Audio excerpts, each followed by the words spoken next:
Welcome friends to another Creative Cutter Room video. Today I'm going to be demonstrating this bow maker for you, and this is a wood project that my husband created so that I could have an easier time of tying bows, and I love it so much that I want to share it with all of you. I've got a couple of rulers here and I've got a basket full of ribbons so that I can show you just how it works with all the different sizes. Now it has two pegs. Don't roll around your table or get lost. I've already cut angled edges here, and I think this is about an inch. Yeah, this is about 1.5 inches ribbon. So I'm going to leave a tail here on the right hand side. The system for tying the bows is the same for every ribbon that you do, no matter what the size. So it's a solution. You just need to play with the different sizes.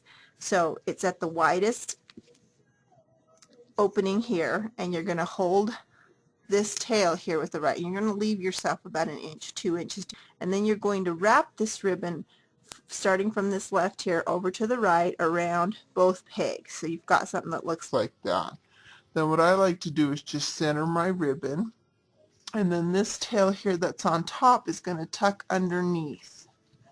Okay, now these pegs are 1.5 inches and even 2-inch ribbon, it should sit on there okay. That's going to come over the top, so you've got something that looks like that. Now at this point is when I like to switch hands because it's just more convenient. So you're going to take this tail and hold it on this hand and this on this one, and I like to center my knot here in the middle. Okay, so I'm going to take the top piece and go underneath the bottom one and come right through the rabbit hole, is what I tell my kids when we're learning to tie shoes. So you're just going to pull that so that your knot kind of goes in the middle, and you've seen how I just kind of play with that to get it centered. And if this were two-sided ribbon, and I am going to show you an example of two-sided ribbon, this is where you would kind of straighten out the ribbon and make sure that the side you want up is showing. So you can see how that bow's starting to develop, and now I'm going to pull tight. Once it is very easy to just come back here, and you just find where the knot is tied, and you just pull that apart.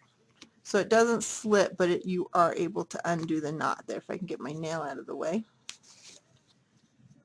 I'm going to show you the same thing with a little piece of shear.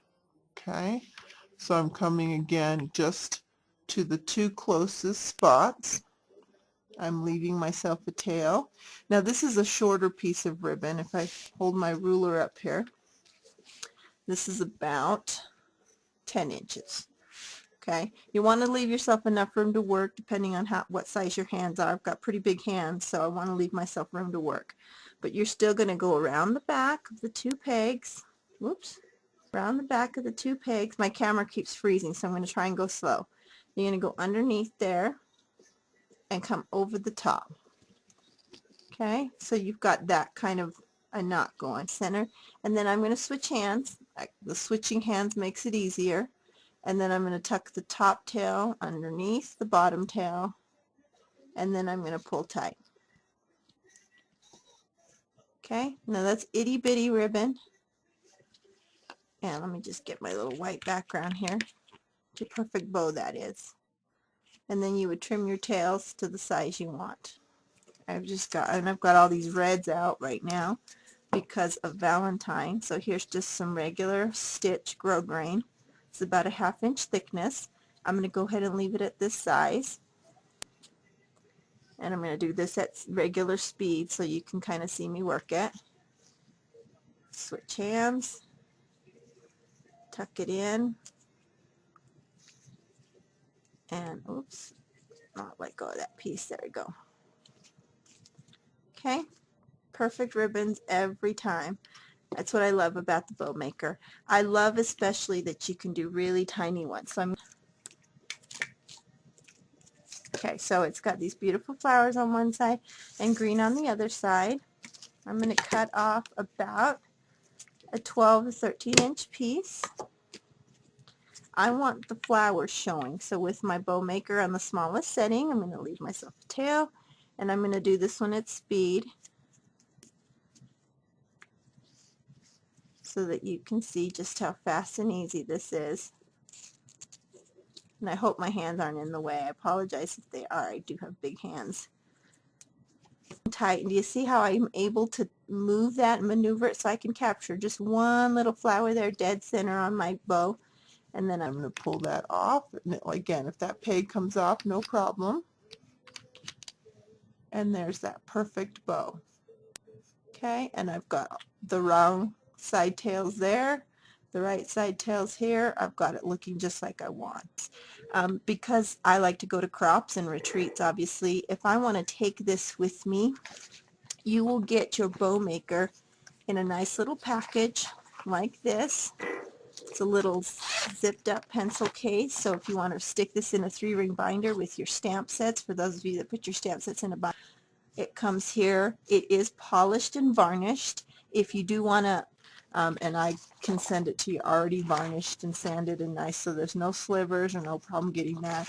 I like this clear case because you can see your ribbon maker, and you can also throw in a couple of bolts of ribbon and take them with you to the crop. So you will receive the bow maker with 2 yards of ribbon. It'll just be miscellaneous ribbon so that you can start right away making some fun bows.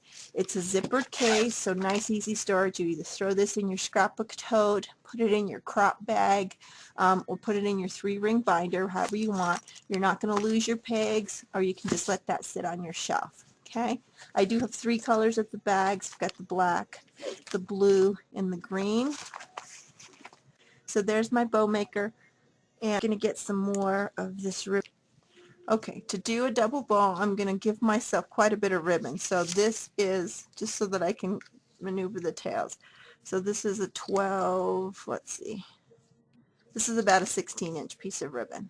Okay, so I'm going to just grab it so that I can find the center, and then I'm going to leave enough tail on both sides so that I can have enough on both ends. Now I'm going to do the littlest one, or you can do a medium one. It's just up to you. If you have a 1/4-inch ribbon, and there are a lot of little teeny ribbons out there, or floss, this works great for the floss, and I'll show you that in just a sec. But I'm going to go ahead and wrap once, and then I'm going to go ahead and wrap twice around. And then before I were to loop a 3rd time, I'm going to go on both those, and again just come over the top. So the technique is exactly the same, and I'm going to start to center that towards the middle, and I know that's a little bit tough to see, but it'll get a little easier here as we go. And then I'm going to switch hands again, tuck this underneath, and come up that hole, and then I'm going to start to pull this tight in the middle, even.